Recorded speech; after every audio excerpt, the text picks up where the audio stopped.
bem-vindo ao quarto vídeo do canal falando da vida e obra de Arthur Schopenhauer. Hoje eu vou falar sobre uma fuga da família. Acontece que no século XIX aconteceram fatos históricos muito importantes. Um desses fatos, que teve um impacto longo, duradouro, em toda a Europa, foi a Revolução Francesa. Quando a Revolução Francesa explodiu, foi um ano antes do filósofo nascer. E acontece que Dantzig, a cidade que a família Schopenhauer moraram por gerações, era uma cidade livre. Porém, havia alguns interessados em Dantzig, né? Dantzig, que era uma cidade que concentrava 60% do comércio do Mar Báltico, passou a ser interessante demais e a Prússia, a Rússia e a Áustria estavam interessados. Era uma cidade que estava em constantes conflitos devido a isso. Uma cidade que vivia sob a proteção das tropas polonesas.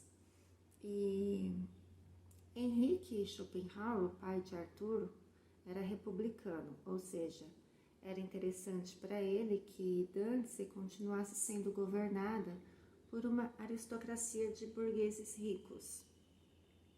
Porém, ele vivia preocupado com a situação desses conflitos constantes. Então, nas viagens dele a negócio, ele ficava sempre atento às possibilidades, o que poderia fazer caso acontecesse alguma coisa mais grave. Então eu vou colocar aqui um mapa da cidade que vocês vão poder observar. A cidade de Dantzig hoje ela tem outro nome, vocês podem olhar no mapa depois, se chama Gdansk. E tem até a foto da casa, né, que os Schopenhauer moravam. Henrique estava muito preocupado com essa situação e ele não era só contra, né, a monarquia, ele era até um pouco rebelde. Nas biografias de Schopenhauer, são dois fatos são relatados sobre Henrique e essa sua rebeldia. Em uma ocasião, quando Dantzig estava sendo cercada pelas tropas prussianas, a família Schopenhauer ela foi obrigada a deixar que um general prussiano se aquartelasse numa fazenda deles. E depois, como forma de agradecimento, esse general ofereceu a Henrique isenção na taxa de impostos para forragem de cavalos.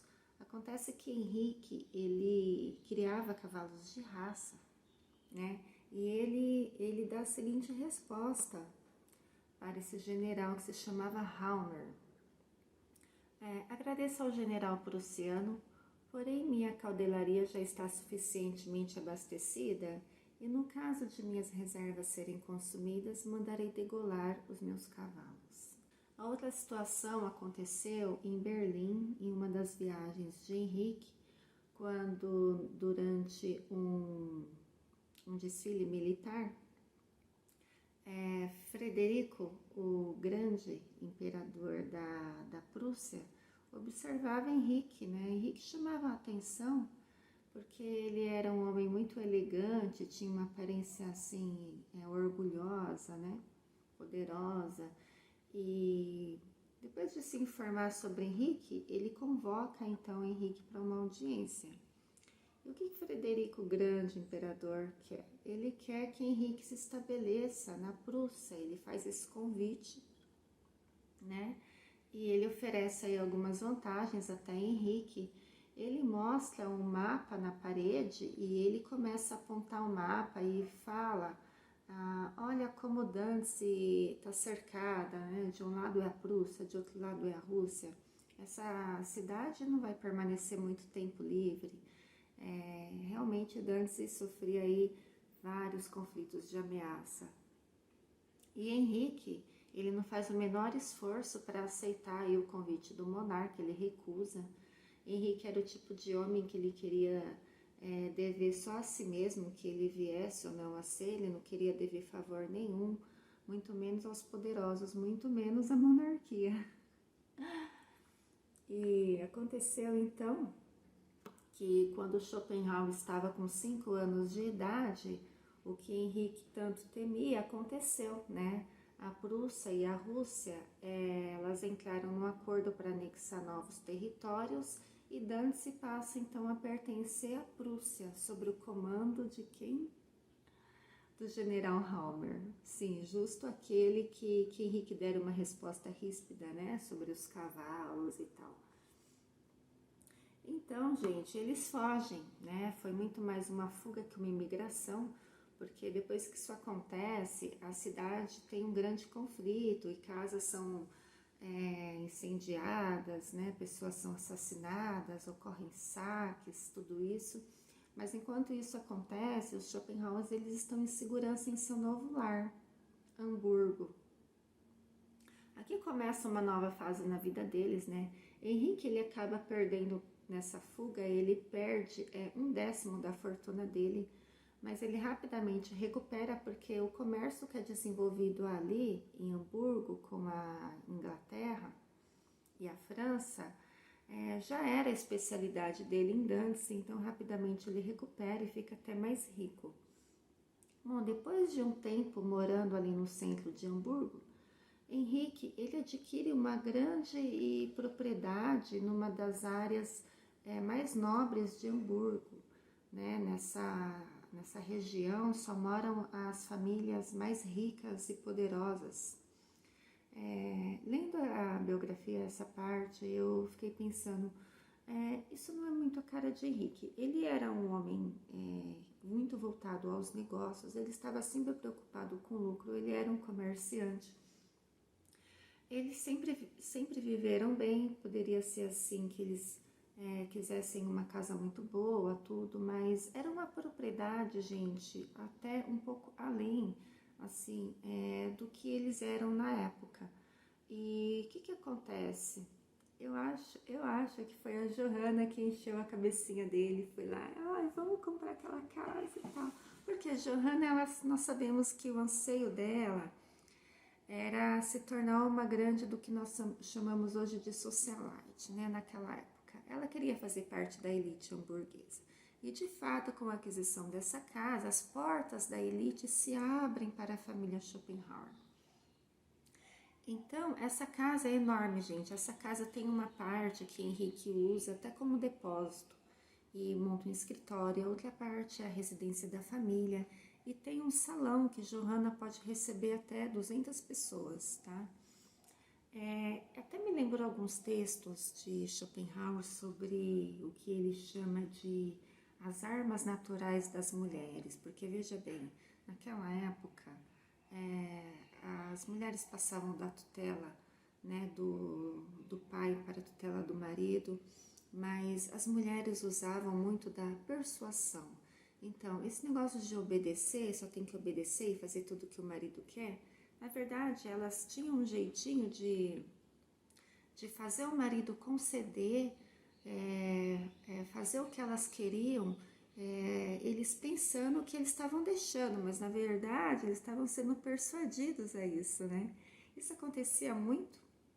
E Johanna era uma mulher muito inteligente, muito esperta. E tem até um textinho de Schopenhauer que me lembrou isso. Fala assim: as mulheres, por serem mais frágeis, são levadas pela natureza a fazer uso não da força, mas da astúcia. Eis a origem de sua esperteza instintiva, tá? Assim como a natureza adotou o leão de garras e dentes, o elefante, o javali de presas, o touro de chifres, também dotou as mulheres da arte de fingir e da astúcia. Pois é. Johanna, certamente ela teve uma participação importante aí na aquisição dessa grande propriedade. E de fato ela tem êxito nas ambições dela, ela se torna uma grande mulher dama da sociedade hamburguesa. Tá? E onde fica Arthur em tudo isso? Bom, Arthur, ele faz poucos comentários dessa época e os poucos comentários ele fala de solidão, angústia, medo e abandono, tá? De fato, nessa época, as famílias hamburguesas, os filhos, só passavam a existir para eles quando eles atingiam a idade da docência, tá? E a cidade chega para Arthur aos 8 anos de idade, logo depois que a sua única irmã Adele nasce.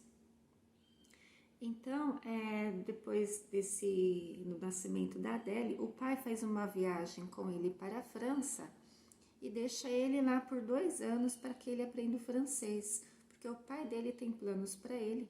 O pai dele quer que ele se torne um comerciante e naquela época o francês era o que o inglês é hoje. Então ele fica lá 2 anos morando com uma família. Essa família se chama Gregórias, eles têm um filho que se chama Antime, que é da mesma idade de Arthur. Eles se tornam amigos íntimos e o pai dele determina que Arthur escreva cartas frequentemente, toda semana. Isso também fazia parte da educação dos filhos da burguesia. E depois de 2 anos, Arthur volta para Hamburgo já fluente no francês. Tá, o próximo vídeo eu vou dar seguimento falando da educação de Arthur. Espero vocês no 5º vídeo. Beijo!